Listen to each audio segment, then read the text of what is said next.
El diputado Keith Glass de Cambiemos.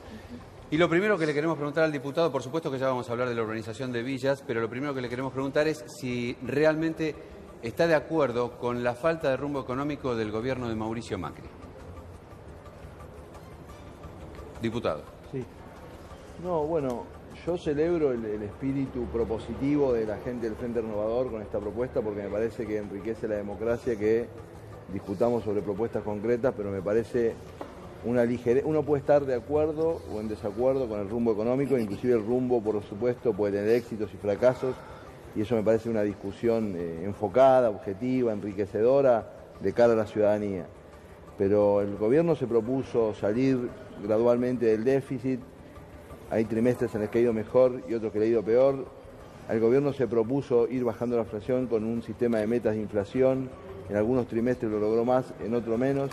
El gobierno explicitó un programa de normalización económica y bueno, pasaron una cantidad de cosas, como dijo el presidente, sobre todo pasó que subió la tasa de interés en los Estados Unidos, que tuvimos una muy mala cosecha en la Argentina que nos restó 7.000 millones de dólares de ingresos y bueno, y eso produjo una cierta inestabilidad en los mercados y los resultados de estos últimos 2 meses de corrida que el gobierno está intentando estabilizar. Pero decir que el gobierno no tiene rumbo económico y que no se propone normalizar una herencia harto compleja y que, por supuesto, de la cual se sale con acuerdo político, con una tasa de acuerdo político sustancial, que dice, bueno, cuando alguien dice, yo quiero tener una programación distinta de tarifas, nos tiene que decir cómo va a bajar el déficit. Usted habla de herencia y a qué se refiere específicamente. Bueno, en el cambio de gobierno, entre un gobierno y otro gobierno, el gobierno de Cambiemos heredó 5,5 puntos de déficit primario, estábamos fuera de los mercados internacionales, un atraso tarifario descomunal, un atraso de infraestructura descomunal. Bueno, a mí no me gusta hablar tanto de eso porque hay responsabilidades que son propias y me parece que el ejercicio de la política tiene que asumir las responsabilidades que son propias. El gobierno se propuso hacer un shock de infraestructura positivo, bajar el déficit y bajar la inflación al mismo tiempo.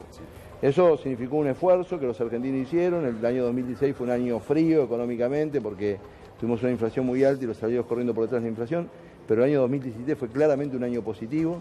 El año en la historia argentina con más escrituración de propiedades, el segundo año con más venta de autos, el año con más pasajes al exterior, con aumento del consumo, etcétera. Digo esto porque también en el año 2017, mientras todo eso ocurría, se decía que estábamos en una situación apocalíptica, digamos, ¿no? Y bueno, en algún momento el desbalance lo que se llama la cuenta capital produjo con esta combinación de factores, ¿no? De sequía, más aumento de la tasa de interés, etcétera, esta corrida. A mí me parece muy halagüeño que el debate político se centre en cómo salimos de esta situación macroeconómica que es frágil, que no es que es frágil para el gobierno, es frágil para la Argentina, cómo mejoramos la competitividad de nuestra economía de manera tal de construir cohesión social desde el desarrollo económico. Me parece que en ese sentido que el Frente Renovador ponga sobre la mesa 14 puntos es algo que debe ser destacado y valorado. Bien. Ahora, diputado, ¿usted no considera que la apertura de importaciones y la pérdida de empleos que denuncia la Unión Industrial es una medida que se autoinfligió el gobierno? Bueno, a ver, usted sabe que de una lista de 153 países del Banco Mundial, la Argentina es la economía 138 más cerrada. Nosotros importamos apenas el 10% de nuestro PBI. Ningún país del área nuestra, ni Uruguay, Brasil, Bolivia, Chile, etcétera, importan tan poco. Nosotros importamos demasiado poco porque tendríamos que importar más porque tendríamos que estar aumentando nuestra tasa de inversión.